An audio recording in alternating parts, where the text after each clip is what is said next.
Operation Kagar dead line కు ఉన్నది 3 రోజులు మాత్రమే. నక్సల్స్ ముక్త భారత్ లక్ష్యంగా కేంద్ర రాష్ట్ర ప్రభుత్వాలు దూకుడు పెంచాయి. దీంతో తెలంగాణలో నక్సల్స్ సమస్య ముగిసిపోయినట్లే అంటున్నారు విశ్లేషకులు. ఆపరేషన్ కగార్ క్లైమాక్స్ కు చేరడంతో టాప్ లీడర్ గణపతి ఎక్కడా అనే చర్చ జరుగుతోంది.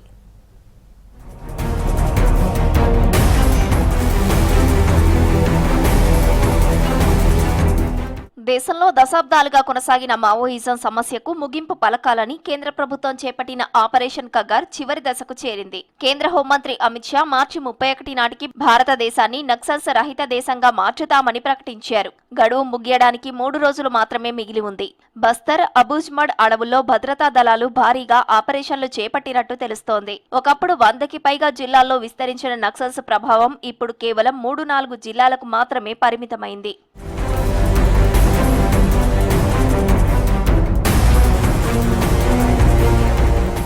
రెండేళ్లలో జరిగిన ఆపరేషన్ కగార్తో మావోయిస్టులకు భారీ నష్టం కలిగింది. 2024 నుంచి ఇప్పటి వరకు 530 మంది ఎన్కౌంటర్లో మరణించగా 2000 మందికి పైగా అరెస్ట్ అయ్యారు. 2700 మందికి పైగా లొంగిపోయారని తెలిపారు పోలీసులు. అడవులను చుట్టుముట్టే వ్యూహంతో మావోయిస్టుల కదలికలను తగ్గించాయి భద్రతా దళాలు.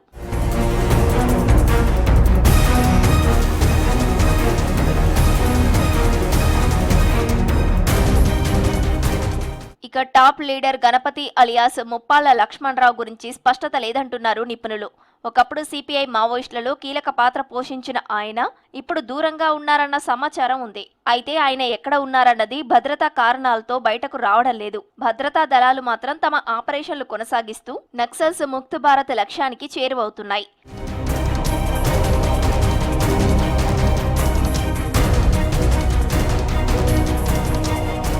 దేశవ్యాప్తంగా 350 కంటే తక్కువ మావోయిస్టు కేడర్ మాత్రమే మిగిలి ఉందంటున్నారు పోలీసులు. ప్రధాన కేంద్రంగా ఉన్న బస్తర్ ప్రాంతంలో 100 నుండి 150 మంది మధ్య మావోయిస్టులు ఉన్నట్లు సమాచారం.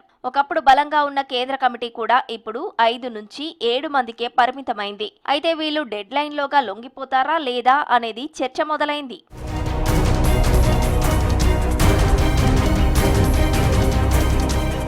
మార్చి 31 లోపు మిగిలిన మావోయిస్టులు లొంగిపోవాలని హెచ్చరిస్తోంది ప్రభుత్వం. అబూజ్మడ్ వంటి ప్రాంతాల్లో పోలీసు క్యాంపులు పెరగడం, రోడ్ల నిర్మాణం వేగవంతం కావడంతో మావోయిస్టుల కదలికలు తగ్గాయి.